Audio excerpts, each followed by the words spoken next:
Journey of being Dalai Lama. Kuku FM पर आप सुन रहे हैं Kuku FM original lamas the Tibetan legacy और मैं हूं आरजे मनीष।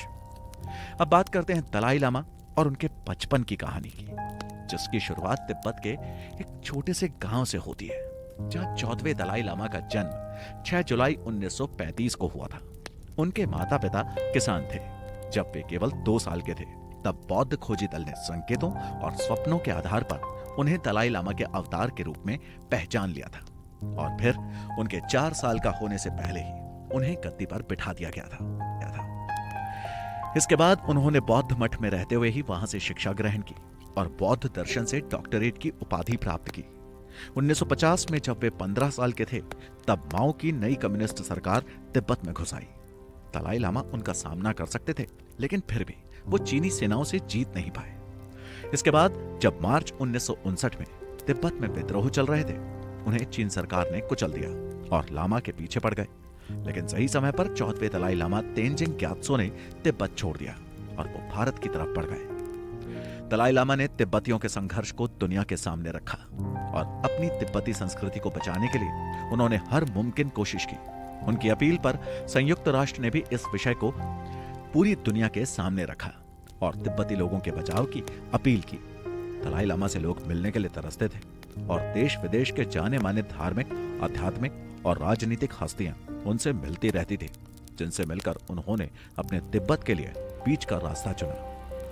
1987 में उन्होंने तिब्बत को शांति के क्षेत्र के रूप में स्थापित किया। इसका जिक्र उन्होंने अपनी किताब काइंडनेस, क्लैरिटी एंड इनसाइट में भी किया है। उनकी किताब 1984 में प्रकाशित हुई। सन 1989 में जब उन्हें विश्व शांति का नोबेल पुरस्कार दिया गया, तो चीन हैरान रह गया।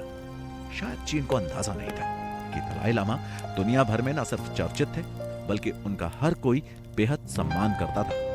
यही सम्मान देने के लिए उन्हें लियोपोल्ड लुकस पुरस्कार से भी नवाजा जा चुका है। यह उनका ऑरा ही है कि विश्व के अनेक देशों में उनका स्वागत तिब्बत के राष्ट्राध्यक्ष के रूप में ही किया जाता है। भारत से उनका विशेष कनेक्शन है, जिसके चलते ही उनकी सरकार का मुख्यालय हिमाचल प्रदेश के धर्मशाला शहर को बनाया गया है, जिसे मिनी लहासा के नाम से जाना जाता है। यह वही जगह जहां वो 1960 में रह रहे थे। धर्मशाला में केंद्रीय निर्वाचित तिब्बती संसद में अध्यक्ष व उपाध्यक्ष, इन दोनों सहित कुल 46 सदस्य हैं। 1992 में दलाई लामा ने यह घोषणा की थी कि जब तिब्बत स्वतंत्र हो जाएगा, तो उसके बाद सबसे पहला लक्ष्य एक अंतरिम सरकार की स्थापना करना होगा, जिसकी पहली प्राथमिकता तिब्बत के लोकतांत्रिक संविधान के प्रारूप को तैयार करने और उसे स्वीकार करने के लिए एक संविधान सभा का चुनाव करना होगी। इसके बाद तिब्बती लोग अपनी सरकार का चुनाव कर सकेंगे और तब दलाई लामा अपनी सभी राजनीतिक शक्तियां चुने गए अंतरिम राष्ट्रपति को सौंप देंगे।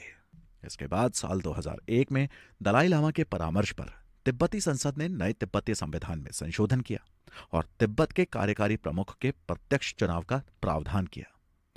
चुनाव कार्यकारी प्रमुख अपने कैबिनेट के सहयोगियों का नामांकन करता है और उनकी नियुक्ति के लिए संसद से परमिशन लेता है। पहले प्रत्यक्ष निर्वाचित कार्यकारी यानी डायरेक्ट इलेक्टेड एग्जीक्यूटिव प्रमुख ने सितंबर 2001 में पद संभाला। दलाई लामा को मानव प्रेम, शांति, अहिंसा, स्वाभिमान, कर्तव्यनिष्ठा और विश्व बंधुत्व के प्रतीक के रूप में जाना जाता है। उन्हें करोड़ों भारतीय एवं तिब्बतियों के साथ दुनिया के लगभग सभी देशों के लोगों का प्यार और सम्मान प्राप्त है। साल 2005 और 2008 में उन्हें विश्व के 100 महान हस्तियों की लिस्ट में शामिल किया गया। इसके बाद 2011 में दलाई लामा तिब्बत के राजनीतिक नेतृत्व पद से सेवानिवृत्त हो गए। 14वें दलाई लामा ने पूरे विश्व में लामाओं को मशहूर कर दिया, जिसके कारण लोग लामाओं का सम्मान करने लगे हैं। दलाई लामा वर्तमान में सोशल मीडिया से भी जुड़े हुए हैं और उनके विचारों को पूरी दुनिया में फैलाया जा रहा है। दलाई लामा के जीवन पर कई डॉक्यूमेंट्रीज और फिल्में भी बन चुकी हैं। दलाई लामा को अब पूरी दुनिया जानती है, लेकिन ऐसा क्या था जिसकी वजह से चीन लामा से नफरत करता था?